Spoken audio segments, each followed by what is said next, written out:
y ahora saludo con mucho gusto a Gabriel Sosa Plata. Él es investigador de la Universidad Autónoma Metropolitana Unidad Xochimilco. ¿Qué tal? ¿Cómo está? Muy buenos días y gracias por tomar la llamada.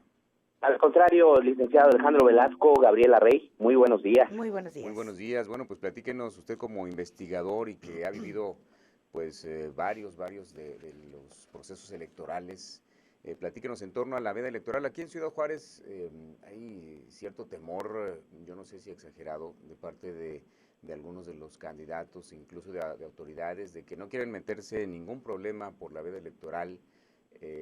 Yo no sé si están exagerando o si realmente hay muchas cosas que no se deban decir, que no esté permitido por la ley. Usted como investigador, ¿qué nos podría decir al respecto? Pues mire, Alejandro, lo que hay que decir al respecto es que sí me parece que se ha exagerado en cuanto a la veda electoral. Sí. Me parece que hay candidatos como funcionarios públicos que están llevando a cabo, sobre todo los funcionarios públicos, una restricción de información bajo el pretexto de la veda electoral. Pero hay que recordar que la veda electoral fundamentalmente se refiere a los programas sociales, es decir, de que no se trata de estar difundiendo estos programas sociales o en el que aparezca el funcionario, por ejemplo, entregando estos apoyos sociales. Incluso no todos los apoyos sociales se suspenden, o todos los programas sociales. Y sin embargo, pues hasta para informar en los sitios web se está llegando al extremo de no dar información precisa. Entonces, sí me parece, Alejandro, que yo creo que habría que informarse mucho mejor por parte de los funcionarios hasta dónde llega la veda electoral, y porque pues parece más pretexto, como decíamos, de no informar. Gabriel, esto incluso podría ser más que nada utilizado como arma electoral, no sé, de algún partido político que diga no están respetando la veda electoral porque siguen entregando apoyos y demás, cuando eso no lo contempla. Exactamente. Ahora, ha habido también algunos casos en el país, Alejandro, sí, en los cuales sí se ha apreciado algunos funcionarios que han continuado con la entrega de estos apoyos sociales, lo cual en efecto está prohibido. Y yo creo que eso es lo que sí se debe denunciar ante la autoridad electoral, ya sea a nivel local o a nivel federal. Pero, por ejemplo, bueno, cuando se trata porque también estaría complicado, ¿no?, dejar de apoyar a la gente por 2 meses si ya se le está dando, por ejemplo, a las personas de la tercera edad, ¿no?, que se les da cierta cantidad para que puedan comprar artículos de la canasta básica, a gente también de muy escasos recursos que se les otorgan despensas por la veda electoral, suspendérselos por 2 meses es muy complicado para ellos poder sobrevivir, ¿no? Exactamente, y de ahí la importancia de seguir apoyando a los ciudadanos, a las familias vulnerables, a las madres, a las personas de la llamada tercera edad o adultos mayores, pero sin incurrir en actos proselitistas, que ese es, digamos, lo que se trató de proteger, pues sobre todo desde la reforma de 2007, que fue tan importante en materia de comunicación política. Sin embargo, a veces lo que encontramos es de que algunos funcionarios intencionalmente interrumpen también estos programas, pues con el fin, pues sobre todo de generar cierto rechazo hacia cierto partido político. Se manipula la información con el fin de generar un rechazo. Sí, y buenos días, tocayo. Gabriela Rey. Buenos días, tocaya Gabriela Rey. Tú eres investigador, tú eres autor de varios libros, tú eres comentarista de radio y televisión, columnista también de periódicos y muchas otras cosas más dentro del ámbito periodístico, aparte de investigador. Gabriel, yo no me quiero quedar con las ganas también de preguntarte, dentro del actual entorno que vivimos de crimen organizado, de la autoridad por la cual ahorita tenemos, de las funciones que debe de desempeñar el periodista, ¿cómo ves el entorno para desempeñar esta profesión?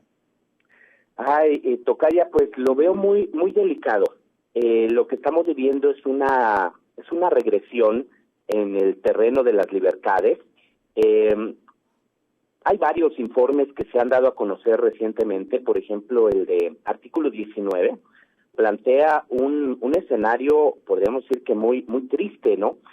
Por ejemplo, Artículo 19 habla de que en el sexenio de Felipe Calderón hubo 1,092 agresiones a periodistas y medios de comunicación, y de estas 1,092, 54 fueron periodistas asesinados.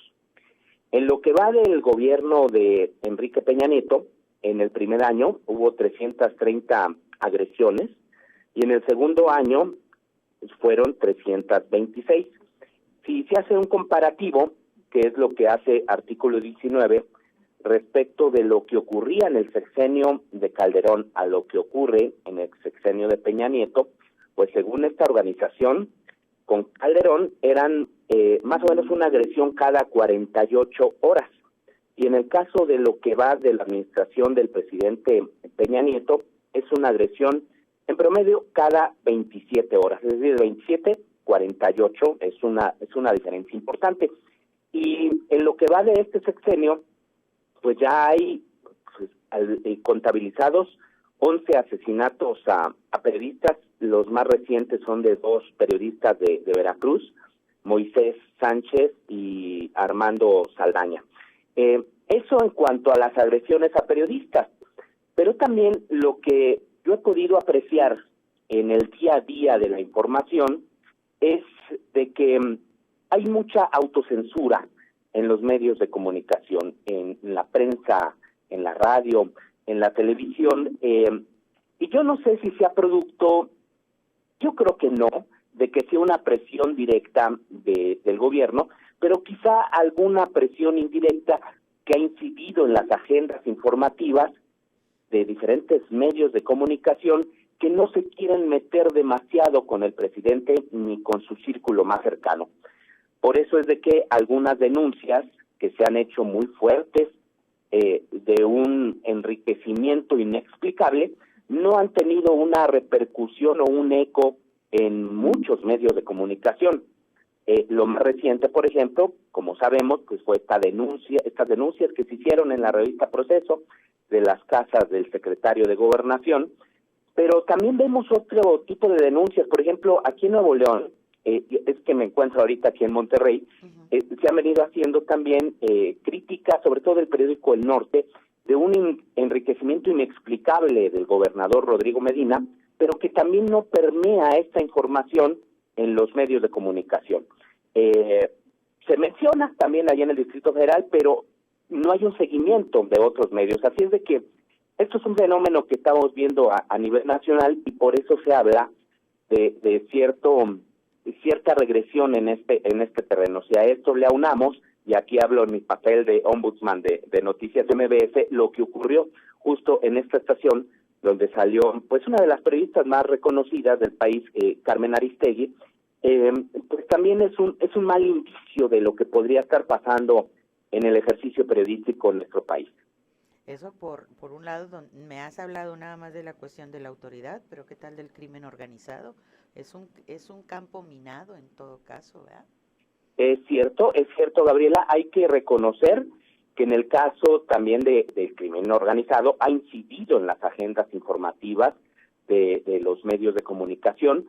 Hay mucho temor a escribir sobre estos temas, se dejan de hacer cobertura, pero según ha documentado también Artículo 19, la mayor parte de las agresiones, al menos físicas, de amenazas y de este tipo, han venido sobre todo de funcionarios públicos. Ya en el caso de los asesinatos pareciera, porque pues sabemos, Alejandro Tocaya, que aquí en México prevalece la impunidad, que vienen del crimen organizado. Es decir, los asesinatos son del crimen organizado y diferentes tipos de agresiones que van, como decíamos, desde las agresiones físicas hasta las amenazas, la intimidación, el recorte, por ejemplo, de recursos vía publicidad oficial a medios de comunicación, provienen de los gobiernos. O sea que cuantitativamente es más del gobierno que del crimen organizado, pero sí, en el caso del crimen organizado, pues es algo mucho más radical y violento. En fin, Gabriel, interesante el tema, sin embargo, bueno, el tiempo ya se nos terminó, pero te agradecemos que nos hayas tomado la llamada. Al contrario, Alejandro, Tocaya, muy buenos días y buenos días a la audiencia de Radio Metro. Gracias, Muchas gracias, muy buenos días.